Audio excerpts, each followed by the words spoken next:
রবিউল আউয়াল মাসে বিশেষ কোনো ফজিলত আছে কিনা একজন মুসলমান হিসাবে এই মাসে কি আমল করতে পারে? রবিউল আউয়াল মাস শুরু হয়েছে, কোন বিশেষ কোনো করণীয় নেই, তবে নবী করিম সাল্লাল্লাহু আলাইহি সাল্লামের জন্ম এবং ওয়াফাত এই মাসে হয়েছে বলে বেশিরভাগ ইতিহাসবিদদের মত রয়েছে।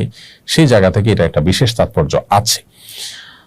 তবে বিশেষ কোনো করণীয় আলাদা করে এই মাসের জন্য কোরআন অথবা হাদিসের কোথাও কোনো কিছু বর্ণিত হয়নি। নবী করিম সাল্লাল্লাহু আলাইহি সাল্লামের জন্মের তারিখটা ঠিক কবে, এটা নিয়ে ইতিহাসবিদদের নানা রকম মতামত আছে।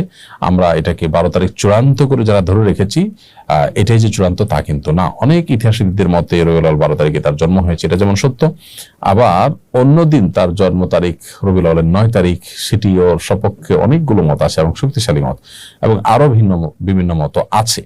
এটাকে চূড়ান্ত ধরে এটাকে উদযাপন করার যে কালচার আমাদের সমাজে দেখতে পাচ্ছি, এটা না কোরআন হাদিসের আলোকে প্রমাণিত, না এটা সাহাবীদের মধ্যে বা নবী সাল্লাল্লাহু আলাইহি ওয়াসাল্লামের জীবনীতে কখনো ছিল। যখন ইসলামের নামে এমন কিছু করা যেটা আসলে ইসলামে নাই, নবী সাল্লাল্লাহু আলাইহি ওয়াসাল্লাম করতে বলেন নাই, কোরআন হাদিসে নেই, সেটি আমাদের জন্য বেদাত হিসাবে পরিগণিত হবে, সওয়াবের কারণ হবে না। রবিউল আউয়াল মাস শুরু হয়েছে, রাসূলের প্রতি ভালোবাসা বৃদ্ধি করতে চাই, কিভাবে রাসূল করিম সাল্লাল্লাহু আলাইহি ওয়াসাল্লামের প্রতি ভালোবাসা বৃদ্ধি করতে পারি? শুধু রবিউল আউয়ালে কেন, এই প্রশ্ন আমাদের বছর জুড়ে হওয়া উচিত।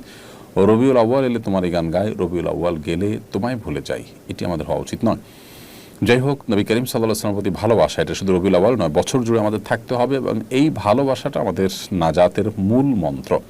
প্রিয় নবী সাল্লাল্লাহু আলাইহি ওয়াসাল্লামের প্রতি ভালোবাসার দাবি হিসেবে দাবিতে আমরা সত্যবাদী হওয়ার জন্য তার অনুকরণ করাটা সবচেয়ে বেশি জরুরি, এবং ভালোবাসা বৃদ্ধি করবার জন্য তার সম্পর্কে জানার কোনো বিকল্প নেই। আপনি যত বেশি নবী সাল্লাল্লাহু আলাইহি ওয়াসাল্লাম সম্পর্কে জানতে পারবেন, যত বেশি তার সিরাত নিয়ে আপনি ঘাটাঘাটি করবেন, স্টাডি করবেন, পড়াশোনা করবেন, চর্চা করবেন, তত বেশি তার প্রতি আপনি আকৃষ্ট হবেন, তত বেশি আপনি তার দিকে ধাবিত হবেন, তত বেশি আপনি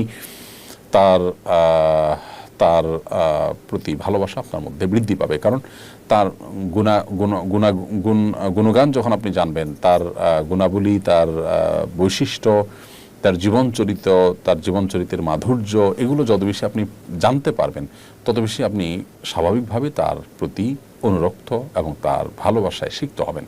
সো তার ভালোবাসা বৃদ্ধি করবার জন্য এই কাজটি করবেন। এর বাইরে আল্লাহ সুবহানাহু ওয়া তাআলার কাছে আল্লাহর প্রিয় বান্দাদের ভালোবাসা চেয়ে দোয়া করার শিক্ষাও তিনি দিয়েছেন, নবী সাল্লাল্লাহু আলাইহি ওয়াসাল্লাম দিয়েছেন, সেটি আপনি পড়বেন। আল্লাহুম্মা ইন্নী আসআলুকা হুব্বাক, হে আল্লাহ আপনার কাছে আপনার ভালোবাসা চাই, ওয়া হুব্বা মান ইউহিব্বুক, এবং আপনাকে যারা ভালোবাসেন সেই মানুষগুলোর ভালোবাসা চাই। এখানে নবী সাল্লাল্লাহু আলাইহি ওয়াসাল্লামের ভালোবাসাও চলে আসবে। বিদায় সেটি আপনি করবেন, নবী সাল্লাল্লাহু আলাইহি ওয়াসাল্লাম জীবনী পড়বেন, তার জীবন চরিত্র পড়বেন, ইনশাআল্লাহ তার প্রতি ভালোবাসা বৃদ্ধি হবে। আস-সুন্নাহ ফাউন্ডেশন, উম্মার স্বার্থে সুন্নাহর সাথে।